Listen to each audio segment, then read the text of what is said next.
on Iraq.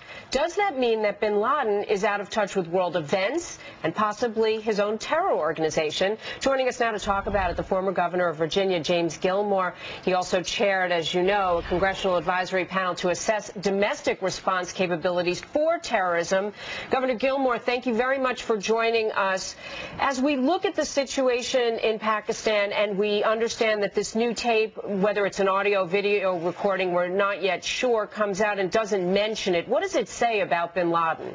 Well, I think that it just shows you the big picture issue here. We're dealing with Bin Laden. He's trying to address the Iraq issue and how he wants to address Iraq. Meanwhile, you've got this major ongoing crisis here in Pakistan. As you know, I have traveled to Pakistan. I've been to Islamabad. I've been to Lahore. I've visited with most of the government officials in Pakistan. And I think that that's the crisis moment. The other issue, the ongoing issue with Iraq and Osama Bin Laden, it certainly shows that Osama Bin Laden is not even aware of this Pakistan situation when he was making that tape. He probably made it even before the assassination. If he found refuge along the Pakistan-Afghanistan border and the instability in Pakistan increases over these next few days and weeks, would he be on the move? It depends. Probably not, actually. I think that the danger that we face in Pakistan is that fundamentalist Islamists will try to take over that government either through street protests or even through other types of vehicles. And that's why I urge that we continue with these elections, that the parliament continue to be elected, that we focus on the rule of law and the constitutional processes in Pakistan. America has a great deal of influence with this ally, and we should urge that the institutions of freedom and democracy continue to be maintained intact despite this terrible assassination. There's nothing wrong with an international investigation either. They might think that they look weak if they do that, but they can call on international institutions to participate, Interpol and others, to participate in this investigation. And the people who did this assassination, I would urge that the government make it a national priority to bring them to justice in order to demonstrate to the people of Iraq that the rule of the gun is not the right thing, the rule of law is.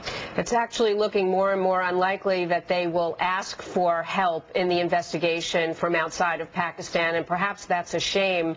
As these messages come out, and Al-Qaeda certainly has increased, not just from Bin Laden, but Zawahiri and his messages.